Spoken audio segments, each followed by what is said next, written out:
Today we're going to be going through two important things. The first one is how to recover back to platform. Um, and then the second thing is basically how to incrementally build on skills.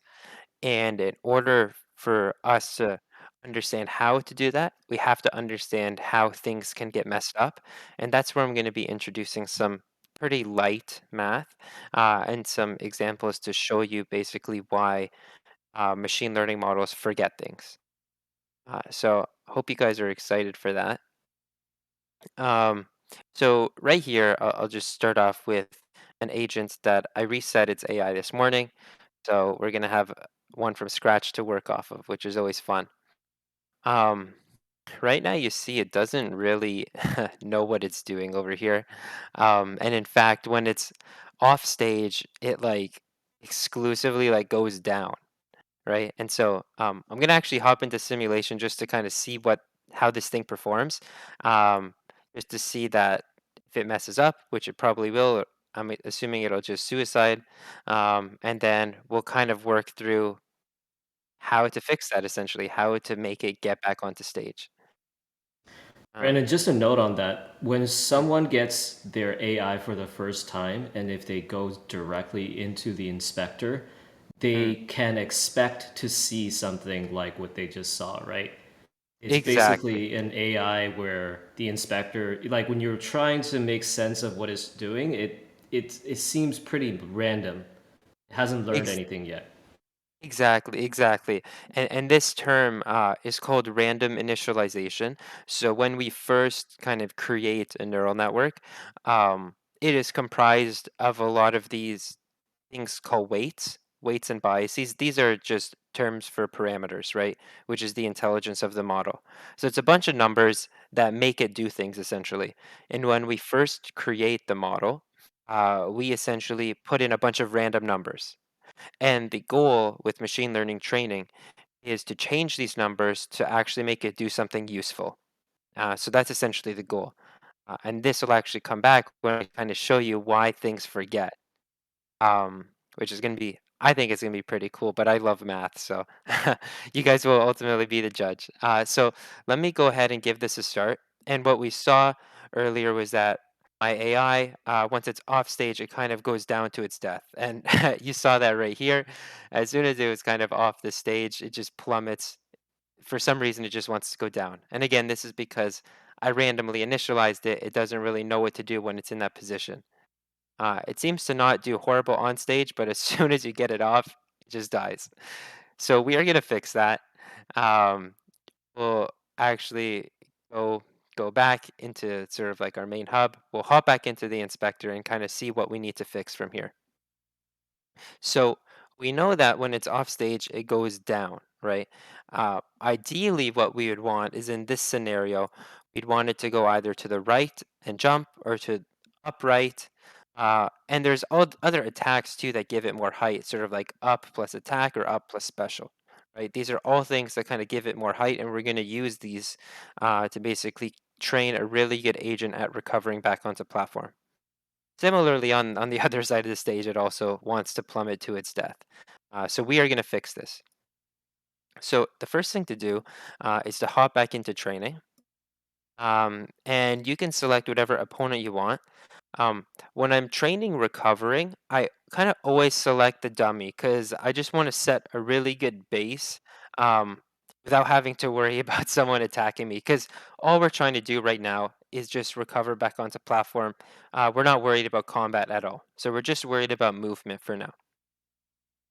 So I'll select the dummy as the opponent. One thing actually I will note. I'll just close this for a second.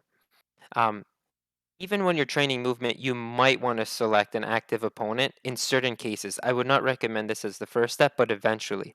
The reason because when you like start off here, for example, and you jump off the platform, there's only so far you can go um, where you have a viable option to return to platform. So, like for example, if you jump off, you can probably reach here before you can return to platform, but you probably can't get here. right? Because if you get here, then it's like it's gonna be really hard to recover because you'll likely have to use one of your jumps or such to get to this point, for example. And when you use one of your jumps, it's really hard to recover. So what's useful is if you face an opponent and they hit you, and so you preserve your jump and you're all the way here. Now you can use all your recoveries to get back onto platform. But that's a smaller note. But I just wanted to note that sometimes I will actually use an opponent to basically I allow it to hit me and knock me into certain places of the map just to train recovery from those places. All right. With that said, we're not going to start with that. We're just going to start with some basic recovery. Select the dummy. You can select any stage you want. It's actually really important that you train this on a lot of different stages, and I'll explain why later, but for now, I'll just do it on this stage over here. Okay. All right. Mentioned in a few other videos, but when it has the red outline around it, it's not collecting data. Only such a time where you toggle data collection on and it has a blue outline around it, then it's paying attention to what you do. Okay, so the first thing to do when you are collecting data is sorry, not collect, first thing to do when you want to train it to jump back on the platform is you want to collect data at the appropriate time. So for example, I'll show you what not to do. If you turn data collection on and then say, okay, let me go off platform and then jump back onto platform. And let me do it on the other side. Then you can just basically like train it to jump back on platform, right? um, I'm gonna turn off data collection and then just finish training. I won't kind of say why this isn't optimal, but I'll just finish training here and then head into the configuration.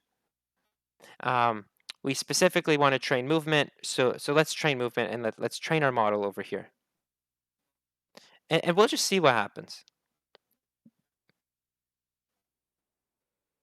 It's almost done training. So you see, in a lot of situations, it doesn't really know what to do, especially this situation right here, right? Where it's kind of close to the edge. It's basically equal probability of moving left and right, right? Similarly here, it's actually more probability of moving right than left, right? With a high probability of jumping. Now, why is this? The reason is because I was collecting data the whole time. So while I jumped off the platform, the AI was actually learning to do that as well, right? Because it was just paying attention to me the whole time. So in its mind, it thinks that I know what I'm doing. So I was running and I jump off platform. So in his mind, it's like, okay, I should also jump off the platform, right? Because that's what you did. And then eventually, when I got far enough, I turned to the left.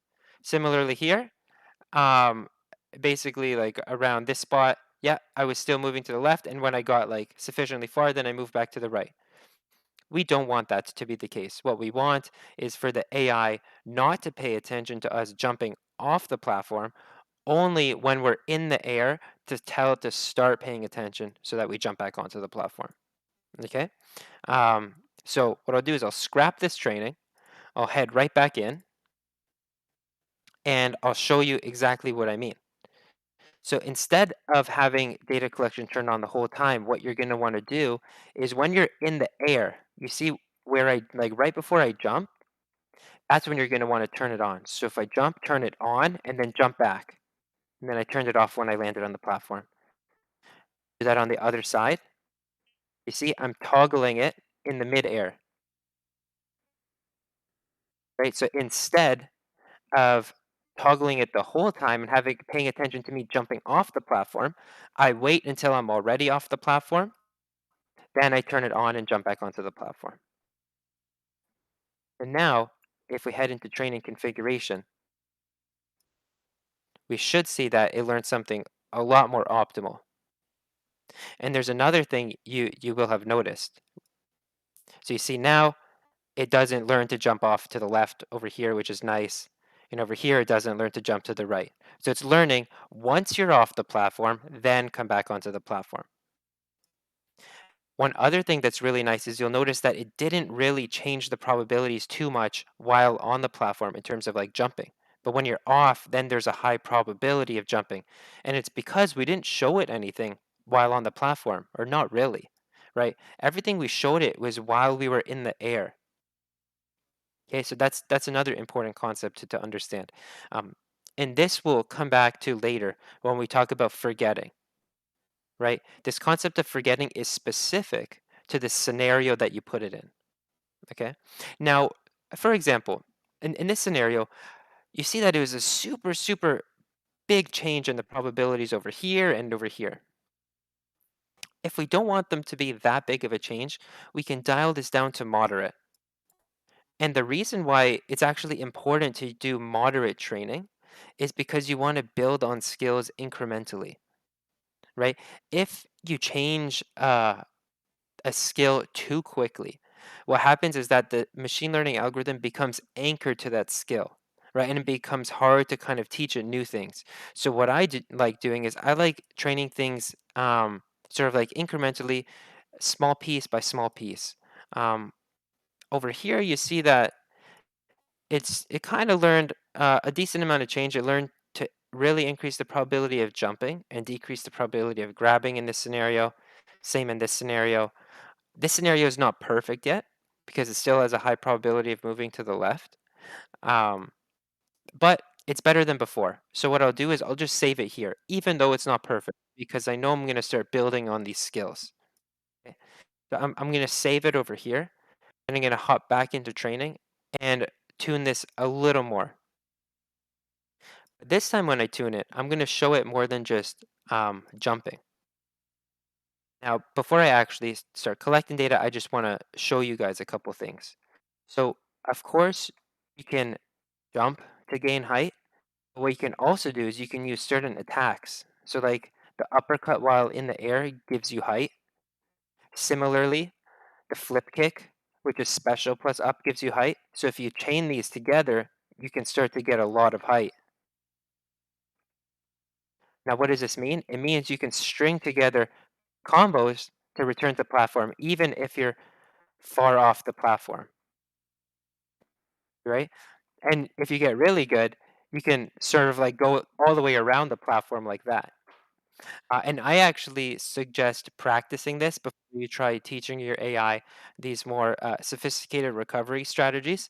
Literally, what I do sometimes is I just move around the map. I just get really comfortable with staying in the air, right? So, like, go some drills, like moving back and forth, like around the top of the wall.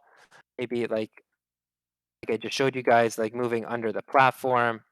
I'll go really far off the map and then try and recover just to get you used to it. Because at the end of the day, if you don't know how to do it, your AI is not going to learn how to do it because you ultimately have to show your AI how to do these things.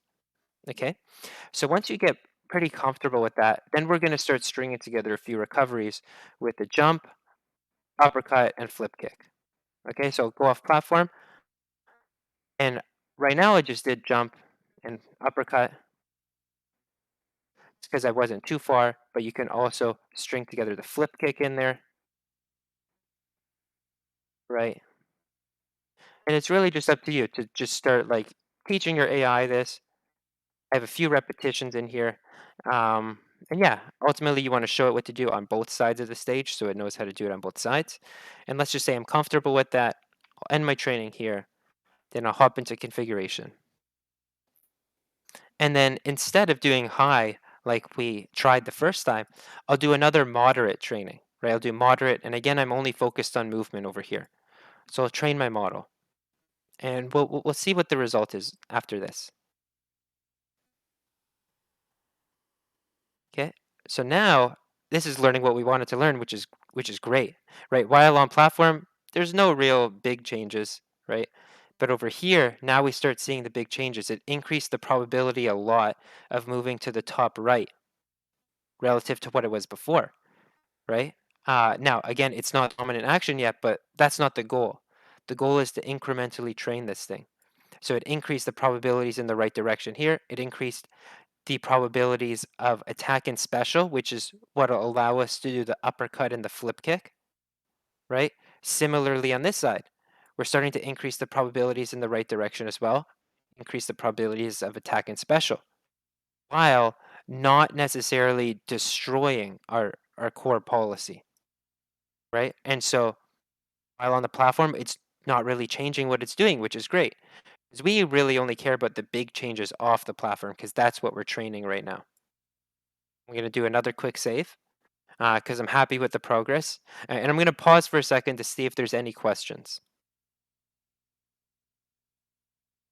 Yep, there's one question from Jeremy, which is on what would you say is the optimal time to stop learning recovery jumps? Right when you get back to the platform, right before or after? Curious about your experience on that. I think what he's asking is when do Mm, you basically turn off data collection mm, again once you've recovered to the platform? I see. I see. You know what? That's a great question. I haven't gone too deep into it. I have thought about it before, but I haven't actually done research into seeing what's optimal. For me, what I do is right when I get about here, I turn off data collection um, because I like completely separating out things. So, for example, if I want to train combat on platform, I want to train it completely separately. So sometimes I do train them together, but for the most part, if I'm only training recovery, I mainly care about while I'm in the air and just before I'm about to get onto platform. Of course, though, you need really good reflexes to time this absolutely frame perfect. So I think a few frames of kind of like slippage is fine over there, but that's just my preference. With that said, I don't know if that's optimal. Um, so I'll leave it up to you guys to do a bit more testing to figure out, I guess, what is optimal. But that's my preference. Does that make sense? He says, I'm asking this question specifically because sometimes I have issues on the edge of the platform. Hmm. What type of issues? I'm wondering. Like, is it almost like I'm assuming maybe like it's doing something, and then when it gets here, for example, the policy really changes.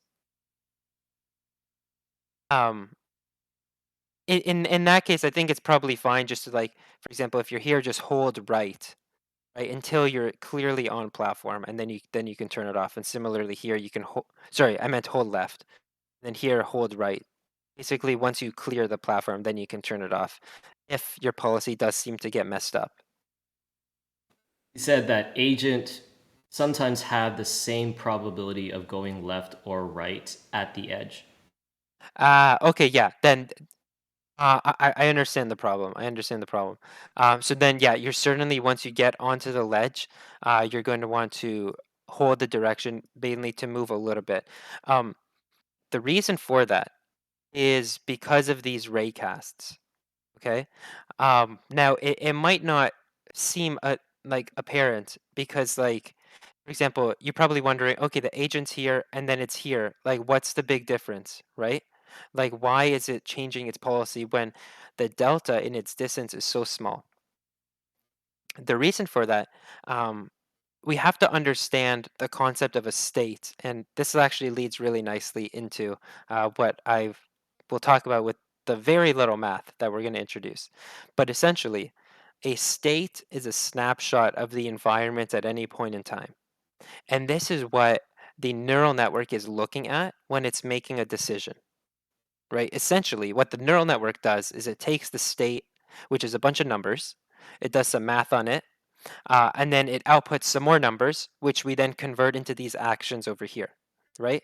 So essentially what's happening is it's looking at the environment and then it's deciding what to do in the environment at that specific point in time. Now, depending on the state information you feed into the neural network, it'll change what it ends up doing, right? It'll change the action.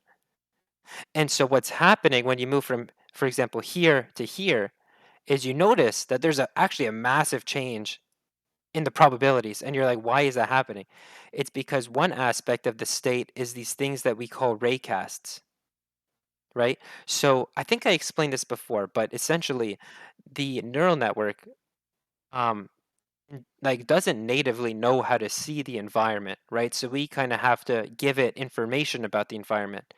And one of these pieces of information is these rays that kind of you see like come out of the agent, right? And this is essentially like a flashlight that you're beaming around. So in this case, there's like 16 beams of light. And when it intersects with something, it gives information to the neural network. So here it's saying, okay, I detect something here, right? And this is a soft platform. I also detect that the soft platform is here. And then here I detect that there's a hard platform.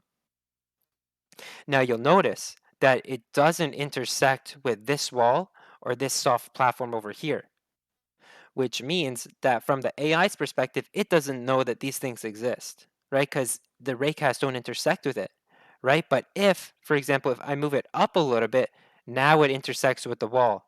And you see how the probabilities change like crazy. I just move it a little bit, right? But it changed the probabilities like crazy because it now understands that there's a wall over here, right? That's why such a small change, moving from here to like here, completely changes the policy because now you see all the raycasts start intersecting over here, right?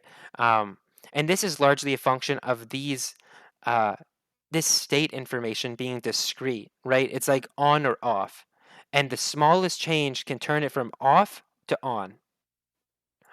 So I hope that is a little more clear. So to be more safe, what you can do is you can say, okay, here I know that I'm going to have to run onto stage in order for the AI to know what to do when these other rays hit the platform.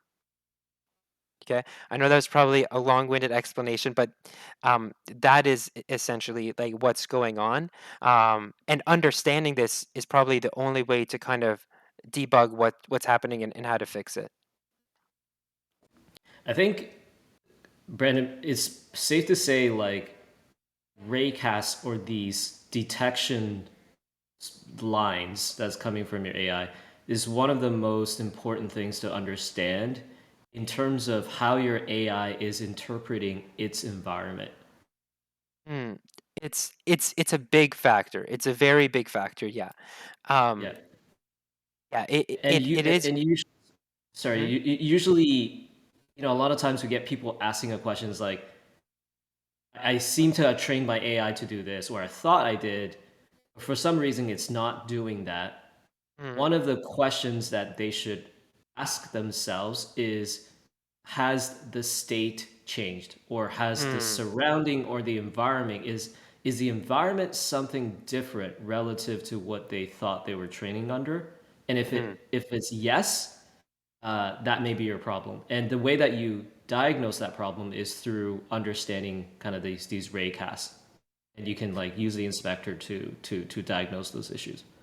Exactly. Exactly. Yeah. That's excellently put. Is that usually the something about the environment has changed, and yeah, it just does something different in that. Now, with that said, there is more information to the state than just the raycasts. However, the raycasts usually dominate the state because there are 16 of these features, right?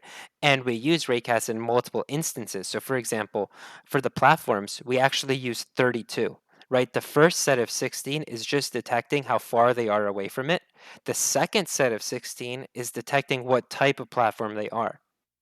And similarly, we do something similar for the projectiles, where we detect basically how far the projectile is, right? What type of projectile it is, even the velocity at which it's moving. So whether it's moving towards you or away from you, right? And so this is a very big part of the state. There are other parts of the state. So, for example, your opponent's angle to you, right? Which is also important, but this only accounts for or two features. Sorry, your opponent's. So imagine comparing 32 features for just the platform raycast compared to two features for your opponent's angle to you. Now, there are still ways to consider this, but just wanted to leave that out there that um, the raycasts are a very dominant thing, and especially when it can be so discrete. Um, that's when you have to really pay attention to exactly like where your AI is, which is also important. I mentioned earlier that we need to get back to this, where if you switch basically the setup of the stage. Now the raycasts are intersecting at different positions because before there was never a wall over here, right? But now the agent is off stage, but it's also detecting a wall up here, so it might be confused because it's never seen this before. And this is why it's important to train on many different types of stages to basically teach your AI to generalize. This is kind of like the holy grail in machine learning is achieving generalization across a wide variety of environments, right? If you don't, then you do something in machine learning called overfitting, right? Where you specifically only know how to behave in one environment and under a certain set of conditions. This is not great because who knows, we might switch it up on you and introduce a new stage all of a sudden that you haven't trained on. So it's important to teach your AI to learn how to behave on all types of stage regardless of the setup. I'm going to pause for another second. I know I just dumped something on you guys. Do you guys have any questions on this concept over here? There is a question from Italian Josh, basically asking, can we get the option to turn on or off the raycast while training? And I think the question may be important to address in the sense that I don't believe the raycast can be turned off, and in fact, it needs to be on in order for the AI to make sense of what it's learning. Um, okay. That's a good question. Why don't I show you? How about that? How about that? How about I show you? To like the high level answer is you can't technically turn off certain parts of the state. What you can do is you can tell your AI not to pay attention to them. Okay? So let me show you what I mean over here. So let's say I wanted to train getting back onto platform over here.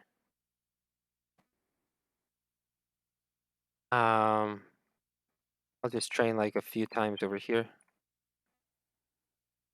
and training, and I'll go into config. If you hop into the advanced config over here, right?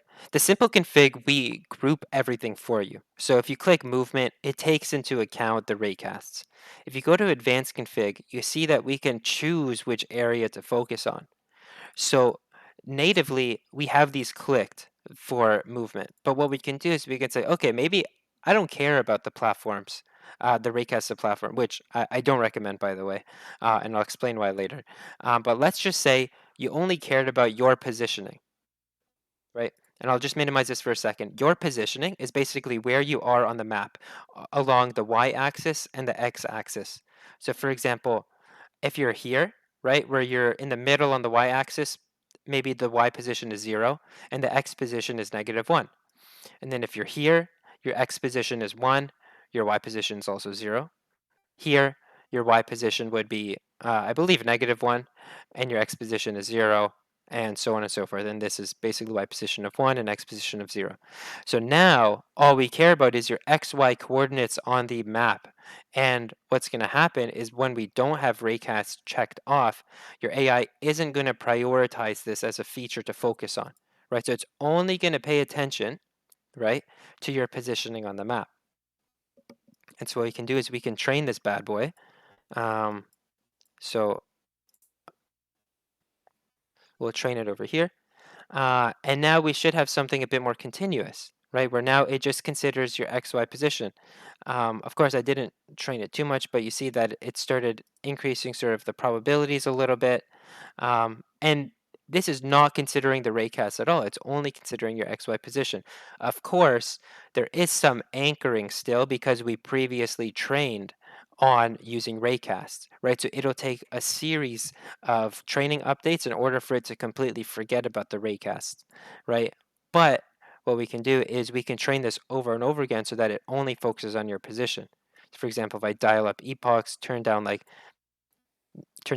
batch size, then it starts to kind of like overtake the raycasting and starts to focus on your position because I'm doing a lot more updates on that, right? I hope that answers your question. So, but yeah, at any point, if you don't want it to focus on a specific feature, you can basically uncheck it in the advanced config, and then you can tell it to focus on what you care about. I hope that makes sense. Yeah. So I think Italian Just says what I meant is to have the raycast line that is on the Oh, so like simulator or the data collection training ground. I see, I see. Um, that is a great recommendation. Yeah, so I guess the idea there is so that you can visibly see how the raycasts are changing while you're training. Um, While you're collecting data. while you're collecting data. Yeah, Yeah. that is an excellent point. We will look into it. Thank you for the recommendation. I do see that as being very helpful. I do see that as being very helpful. So thank you. Awesome. We have another question, and I think it's a good segue into the next portion of it. But Mandelbrot asks, um, I'm basically able to train my AI to jump back onto platform, and I would say I have it about 95% perfect. Then Mm, I try to train my AI to fight on the platform mm-hmm, without jumping off, mm-hmm, and somehow it's messing up my stage recovery, mm-hmm, and then it starts to kind of regress on mm-hmm. the recovery side. So how do I solve this problem? Yes, this is the holy grail in machine learning. So let me explain this problem. This problem is called catastrophic forgetting. Um, and essentially, what happens is when you show it new information, it forgets old information that it learned because it essentially overrides it. And I will explain exactly why this happens. But one thing I'll note is that we currently have a partial solution in the app um, with the use of Lambda. We are actively doing research and testing out new approaches that we think are going to be better to prevent catastrophic forgetting, but that will come in about a month or two. With that said, I can still walk you through some ways to approach this with the current setup until we have the more optimal setup. Um, so before I get to that, I want to explain why this happens.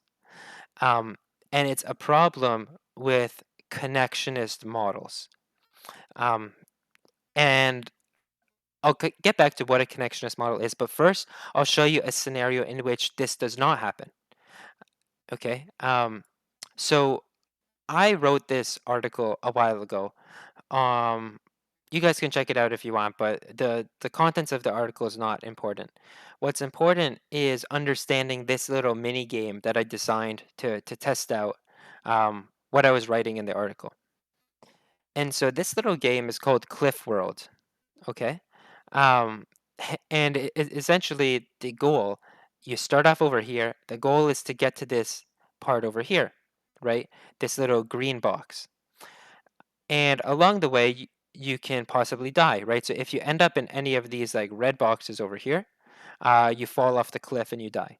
And then if you go into this dotted area over here, this is the danger zone and you get punished essentially. So ideally, what the AI has to do has to learn how to go around this, learn how to go around the danger area and traverse all the way to the end.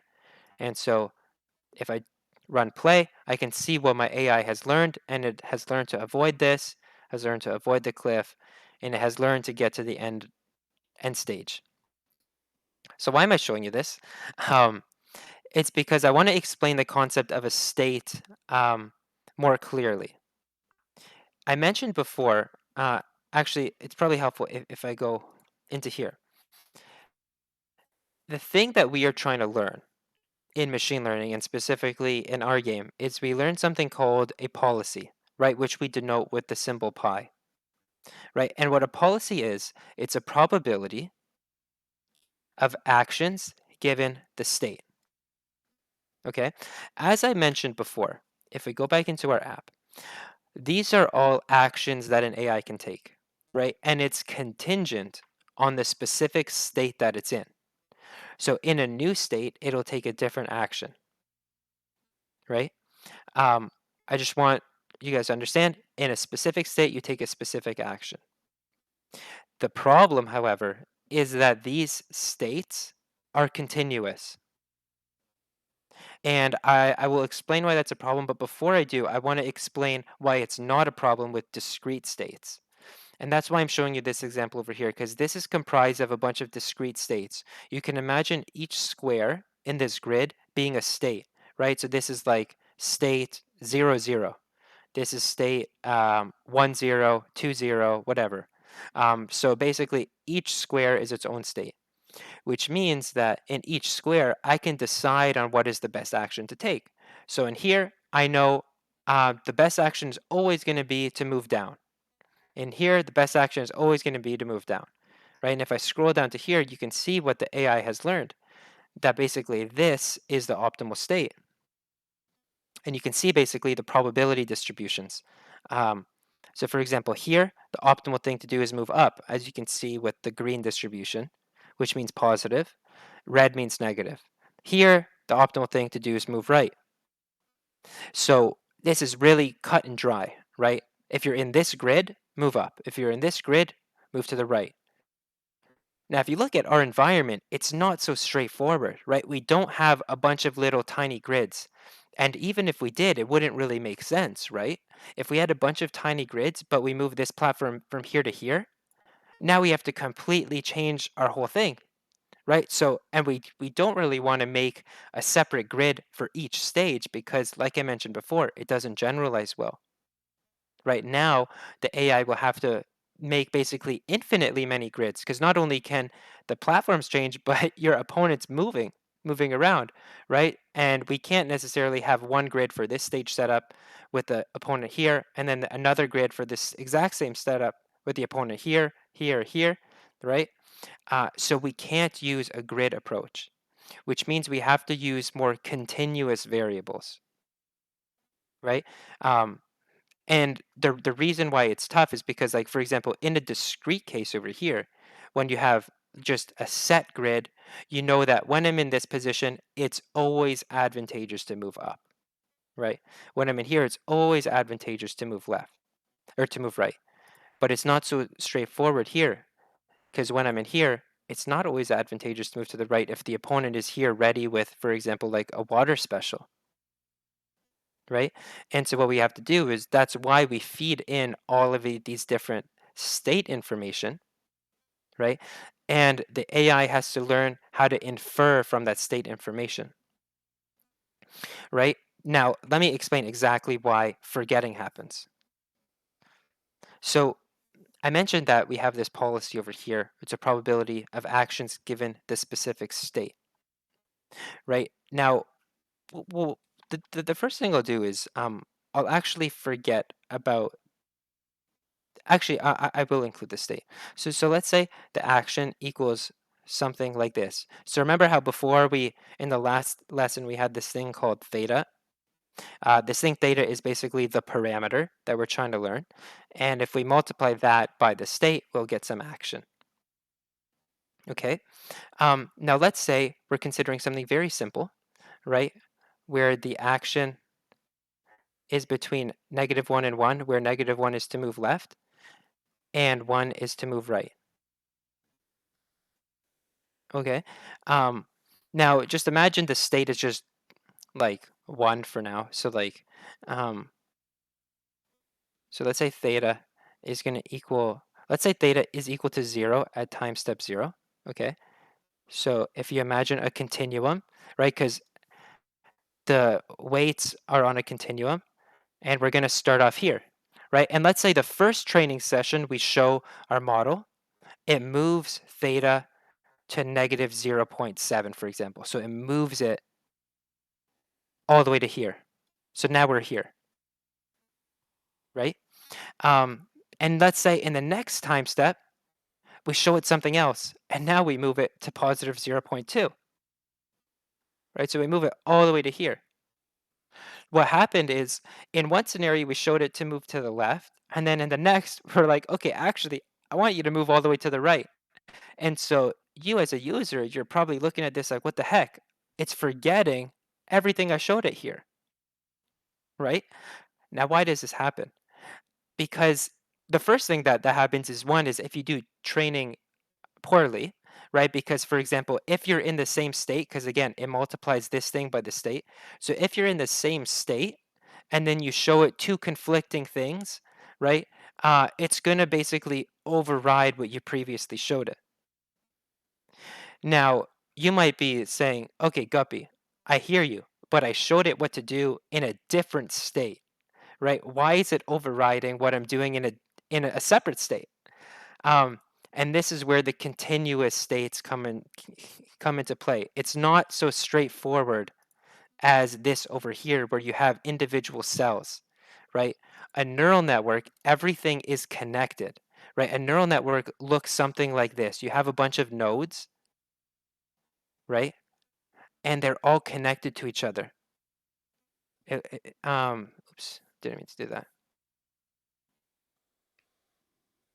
Right? It looks like this. And so these intelligence that we're talking about here, this theta, it's basically all of these things, right? So for example, if you want to show it how to do a specific move, it doesn't it doesn't just update one of these things. It updates all of them, which means that showing it what to do in this scenario over here also affects what it does in this scenario over here, right? Because all the weights are connected that lead to a specific action, right? It takes everything into account, right? Takes all the information into account, does some math, produces some output, right? And then if we want to change the output, we have to change these thetas as I showed you before, right? And when you change these thetas, it'll change the output in other states as well. Okay. Um, with that said, there is some solutions to this, but I just wanted to frame the problem here. I'm gonna pause for questions in a second, but this is the main problem: is that you're not dealing with discrete states, right? So you don't have the luxury of saying this state is an isolated event, right? This For example, this is not isolated from this because they use the same connections in the neural network in order to infer the actions. And the reason we have to do that is because if we were to even try to do this approach, there would be infinitely many possible state combinations to consider. So it's essentially infeasible. So we have to rely on a connectionist thing, like something like this, to use what we call a function approximator. Okay. Um, this is why catastrophic forgetting happens. I'm going to pause for a second to see if you guys have any questions before I talk about a solution. No questions right now. But maybe just a comment in the sense Mm, that this is also why AI Arena as a game was very difficult to make, or one of the reasons why, not the only hmm. reason. Yeah. Because, to apply AI into a discrete type game would be a lot easier. But Mm, when you have that level of complexity, such as a platform fighting game, you mm, cannot feasibly run a game through this type of like more, I guess you can call it a discrete or deterministic framework, because it's just infinite kind of like different states that you have to map mm, out, and it's just mm. computationally infeasible, storage wise infeasible. So we have to go through it to a continuous type of framework. But with the continuous framework, it creates this type of challenge, which we have come up with solutions to, and there are more solutions that we can potentially add to the game that will make it even better. But I just want to interject to say, like, this is why when we say AI Arena is difficult to make, and we always get the question like, well, can't someone else just do this? Probably not, without a long time invested into solving some really difficult engineering problems to start with. Yeah, absolutely. Like this is one of maybe like 20 difficult Yeah, problems. yeah, Um, exactly. yeah, and they all stack up on each other. It doesn't get easier. Um, Yeah, absolutely. Okay, so how the heck do we solve this thing? um, well, let me show you something. Let me hop back into training. And you said that you wanted to train combat without ruining your recovery policy. Of course, I haven't really trained a great recovery policy, but I can start showing basically how to train combat without really affecting other things. So, Um, the thing that I like doing to train combat is I like just first thing to do is teach your AI basically how to attack from both the left and right side. I always like moving my AI back to the center. Um, so over here, I'm just showing it that. I mean, we can just like do basically combos too. Of course, I want to even out the sides.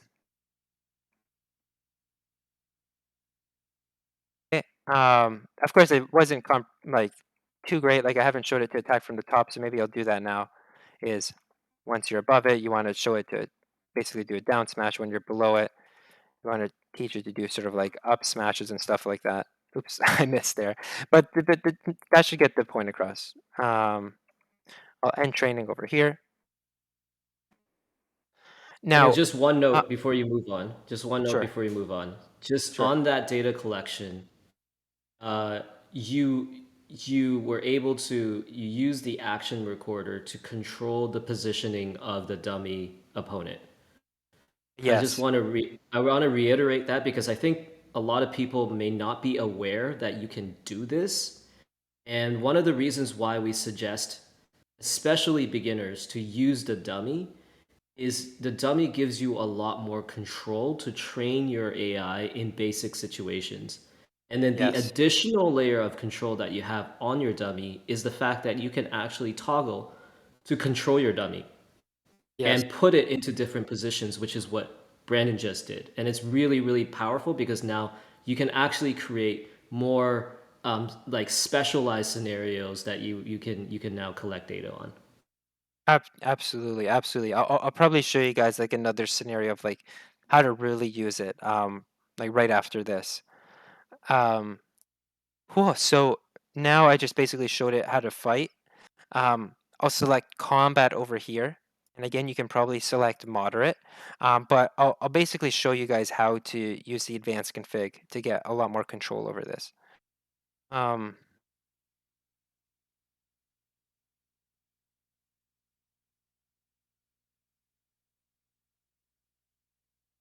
the probabilities, and it seemed like it's almost not even considering certain things. So what I'll do is I'll hop into the advanced config. What I care about is two things. I care about the distance to the opponent and the angle to the opponent. I'll just start off there. And what I'll do is I'm going to keep lambda pretty high. Um, and again, you can adjust this. The whole point of the training is to be iterative. And I'll explain why I'm using lambda in a second. But I'll train the model over here. And you see it's not changing too much.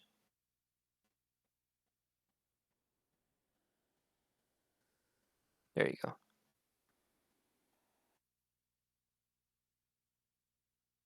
Mm, okay, I'm gonna collect data again. So this was an example of me not collecting data too well. I'll collect it real quick over here for you guys because I know we're running up on time. But yeah, over there I was just doing like a lot of different things. I wasn't kind of too focused. Like Wei said, um, you can control the dummy. So I just click tab. Um, of course, you can just click on the icons over here to switch over as well. Um, and so what I'm gonna do is I'm literally only gonna show it to like attack the dummy. I'm gonna put the dummy in the center, and when I'm on each side of the dummy, I'm just gonna tell it to basically attack. And training over here just did something very simple. Again, I'm only gonna do distance to the opponent and angle to the opponent. Um, gonna dial up epochs, and then I'm gonna keep lambdas kind of low, but not too low. And then let's just see if it learned the core policy first. So yeah, it's learning to increase the probability of moving to the right while also increasing attack. Um, This one seems all right. And it didn't too badly change the recovery policy, although it did a little bit. And so this is where Lambda starts to come into play. And so I want to maybe dial up the action Lambda over here.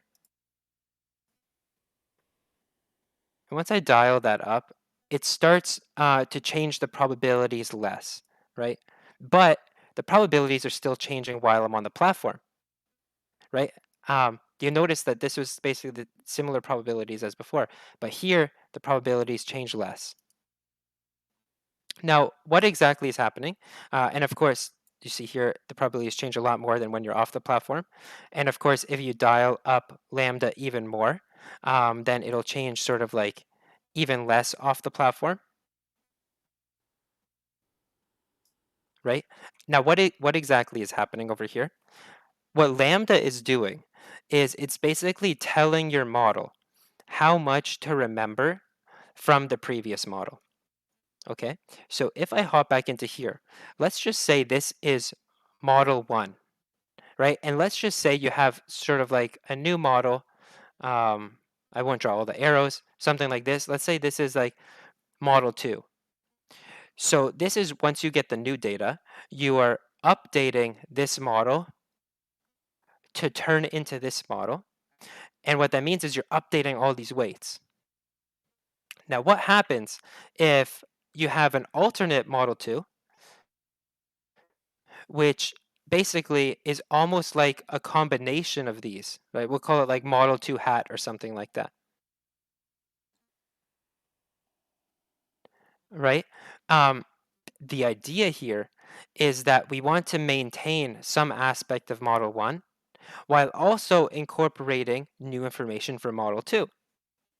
And what we do is it's something. Actually, I don't want to say exactly what we do. We're going to update it anyway, but I don't want to say exactly what we do. But the conceptual idea is that this lambda term over here, this helps regulate how much we want to change our previous model, right? So you can imagine that there's now a trade-off being made here where we know what our previous model is, we know what we want it to become, and what we're saying is, okay, I want it to become this only if it doesn't change the previous model too much, right? And that's why when we dial up lambda, we saw that the change starts to decrease off the platform, right? And we still have a decent amount of change while on the platform.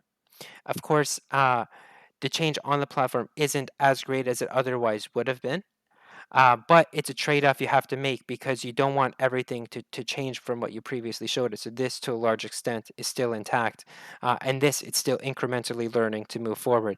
So imagine you do this, you save your model, and then you do this a few times to continually stack it, so that the changes off platform are minimized, while the changes on here start to really stack up and really get you to where you want to be. Now, this is not the final state of what we're doing. The final state is basically understanding which one of these connections is important for making a certain decision and keeping those relatively unchanged and finding additional capacity within the network to be able to change to learn the new thing. So you can imagine this. Imagine you showed it to jump back on platform from here, right? Um, but you haven't showed it to fight yet. So what we would do is we store some information to tell us basically that like this weight, and this weight is very important for what Italian Josh showed it how to recover onto platform, for example, right? So try not to change those.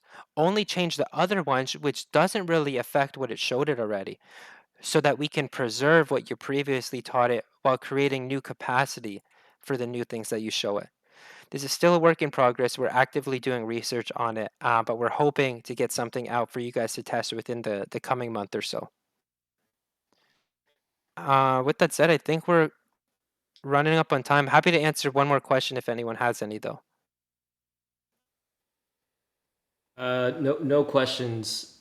I think just to review this section, the one hyperparameter variable that you have to play around with in order to manage this issue of potentially for your AI potentially forgetting previous skills is lambda.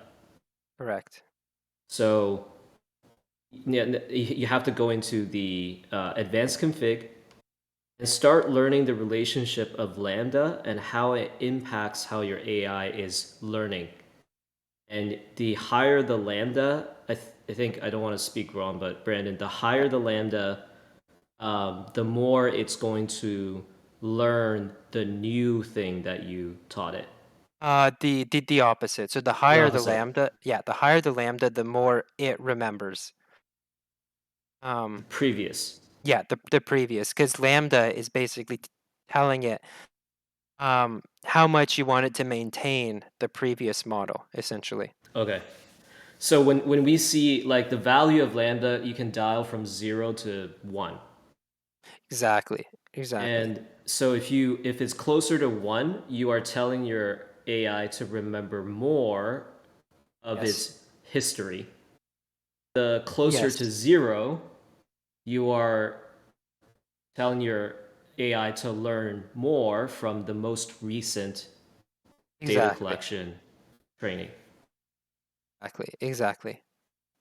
Uh, However, I would say it's not a linear scale, right? It's not like one no. is so. Yeah, so I think when you play around with lambda, you're going to start to calibrate for how sensitive lambda is and where on that lambda continuum you're able to get this right balance of remembering old things and forgetting them. So it's going to take a little bit of trial and error, but lambda is very important to understand. That's going to give you the ability to start balancing again this memory versus new skill, and that's going to give you the ability to iteratively, stack skills and push your AI forward over time. Absolutely. Absolutely. And the last thing I'll note is that the simple config does have lambda baked into it. So low intensity for simple config has the highest lambda. Moderate intensity has medium lambda, and high intensity actually sets lambda to 0, which means I want you to only focus on the new information. So just wanted to kind of put that out there as well. Right. So yeah, so the simple config, we've templatized it. Yeah, And the training intensity is kind of a reflection of like lambda is a important variable that feeds into the intensity template. And obviously, if you want to train more intensely, you're telling your AI to forget historical exactly, information. exactly. So thanks everyone. Hopefully this was helpful. As we mentioned before, we're going to continue to do this series every single week. We will post this recording in the YouTube channel in a few hours. And then in addition to that, I hope you guys take some time to go back and review it. If you didn't see yesterday's announcement, I also provided a very simple AI tool. It's called Kiwi, and you can use it as a way to kind of accelerate your review of these types of content. It's really helpful. It allows you to jump to different spots of the video so that you can focus on the detailed areas that it's that's still causing you confusion, etc. So make use of those tools. It's really going to accelerate your learning. It's going to make it more efficient and faster in terms of how you review these materials. I mentioned as well, going forward, we're gonna do these quizzes, and after every session that the Guppy does, we'll give you some time to go back and watch the recordings, etc. So maybe early next week, we're gonna do a quiz on this video. It's going to be a live quiz inside the Discord. You guys can join in. And depending on how you score, you're going to be able to earn arena points for that. So the more you're paying attention to these sessions that Guppy is doing, the better you are going to be at the game. And you're also going to get the ability to earn more arena points by just following and kind of studying the information. So All of that is coming. So just wanted to make that announcement.